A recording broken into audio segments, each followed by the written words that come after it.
Jeigu jūs taip pat kaip ir aš auginate derlių natūraliai ir nenorite naudoti nuodingos chemijos, tai šis video tikrai bus jums naudingas. Nes aš dabar jums pristatysiu naujus mūsų produktus, kurie būtent ir gali padėti jums užauginti natūralų derlių ir kad jo būtų tikrai daug. Nes egzistuoja tokia nuomonė, kad be chemijos, kad be stiprios chemijos padoraus derliaus, kad jo būtų daug ir kad jis būtų gražus ir sveikas, neįmanoma.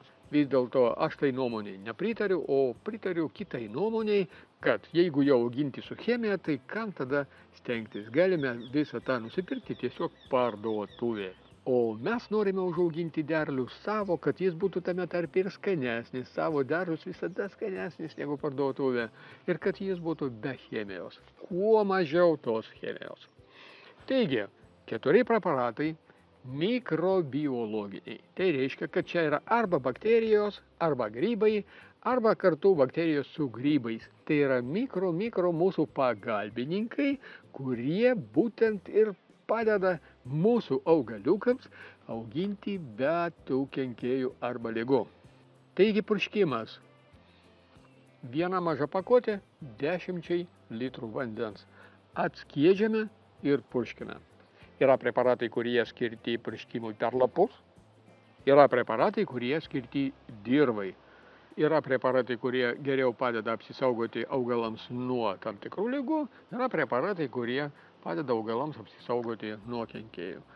Jeigu sumaišysite kai kurios preparatus, tai tada gausite kompleksinę pagalbą savo augalams ir nuo kenkėjų ir nuo ligų. Bet svarbiausia žinokite, kad tai yra natūralūs gyvi padarai.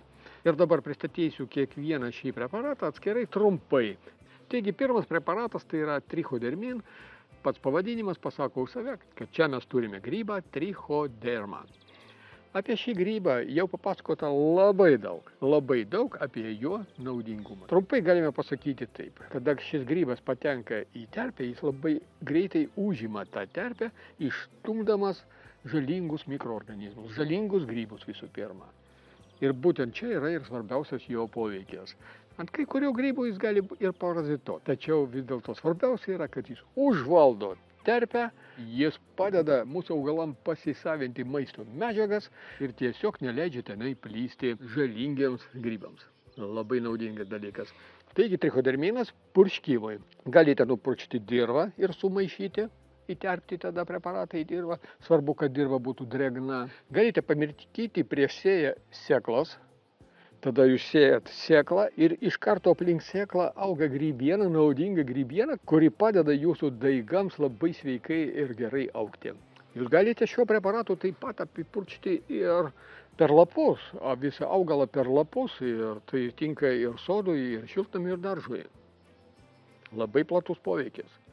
Antras preparatas tai yra Phytoprotect. Jis skirtas būtent purškimui per lapus. Ir čia jau yra tik bakterijos. Naudingos bakterijos, kurios gali padėti jūsų augalams apsisaugoti nuo ligų. Ir šios 2 preparatus patartina taip pat ir maišyti. Jūs galite sumaišyti šios 2 preparatus, šitą pakelį, šį pakelį į 10 litrų, sumaišote viską ir turite dvigubą naudą ir jūsų augalai jau galės augti, kur bus mažiau ligų. Toliau, einame toliau ir čia mes turime Colorado Stop. Šis preparatas skirtas padėti jūsų augalams augti be lervų ir be vikšrų. Lervos ir vikšrai gali padaryti jūsų daržui milžiniškus nuostolius. Bulves, kopūstai. Galime prarasti visą derlių, jeigu nieko nedarysime, nepurškime, neapsaugusime. Nes tik 2 alternatyvos. Arba naudoti stiprią chemiją, bet tai lapai, ant kurių patenka chemija ir būtent kur mes iš karto valgom. Salotos, kopūstai. Pirma alternatyva naudoti chemiją. Antra alternatyva, žmonės tiesiog jau nebesodina tų kopūstų, nes sako, kad neįmanoma susidoroti su lygomis ar kenkėjais. Tačiau aš siūlau trečią variantą, vis dėlto naudoti efektyvius mikroorganizmus, kurie gali padėti užauginti mums ir kopūstus, ir bulves, vis dėlto be chemijos. Todėl Colorado Stop, kad būtų kuo mažiau įvairių lervų ir vikšrų. Soil Control. Pats pavadinimas kalba už save, soil tai yra dirva. Ir čia mes galime su šiuo preparatu kontroliuoti kenkėjus, kurie kenkia būtent dirvoje. Visų pirma, kad čia yra grambuolio lervos, kurios gali pridaryti labai daug žalos. Ir cheminių preparatų nuo tų grambuolių yra, bet jie yra labai, žinokit, stiprus. Vienas dalykas nupaišti mažą koncentraciją lapus ir kitas dalykas apipurkšti, sudrėkinti dirvą nuodais, kad būtent dirvoje apnuodytume tuos kenkėjus. Tai čia turi būti milžininkas nuodų kiekis. Žinau, kad Lenkijoje tenai naudoja, pavyzdžiui, toks preparatas bazų. Nenorėčiau tikrai to naudoti savo sode. O čia mums į pagalbą ateina tam tikri grybukai ir tam tikros bakterijos, kurių šios lervės labai, žinokit, nemėgsta.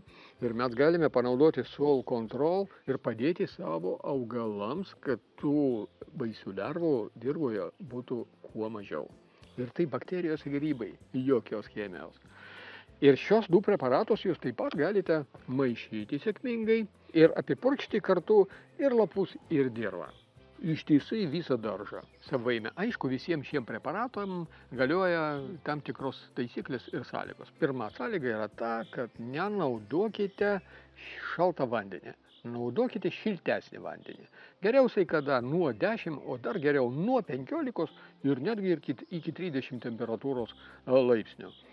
Galima sakyti, kad naudokite tokios temperatūros, kokios temperatūros dabar yra orai. Tačiau ne mažiau 10 laipsnių.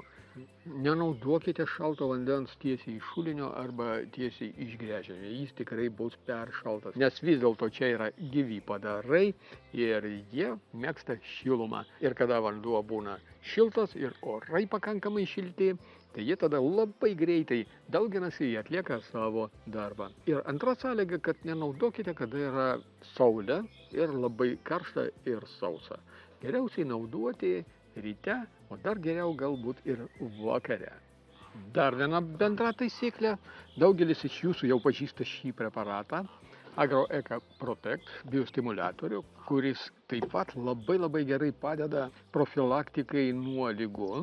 Tai žinokit, kad Agro-Eka Protect ir mikrobiologiniai preparatai yra nesuderinami. Todėl visada darykite taip. Panaudojat Agro-Eka Protect ir po poros dienų naudojat mikrobiologinius preparatus. Tada turėsite patį geriausią efektą.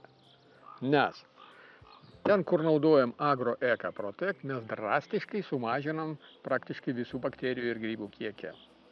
Ir būtent tada mes iš karto apgyvendinam naudingas bakterijas ir grybukus, kad jie kuo greičiau užvaldytų laisvą plotą ir palaikytų sveiką terpę mūsų augalams. Štai toks trumpas pristatymas. Taigi, jeigu jūs, kaip ir aš, stengiatės auginti savo derlių savo vaikams, savo anūkams, artimiesiams be chemijos ir tuo pačiu gauti ir kokybišką derlių ir kad jo nebūtų mažai, tai dabar eikite į mūsų elektroninę parduotuvę, skaitykite, susipažinkite, užsakykite. Jeigu kažkas neaišku, klauskite drąsiai, patarsime, paaiškinsime, padėsime. Ir sėkmės sodinkaujant ir daržininkaujant.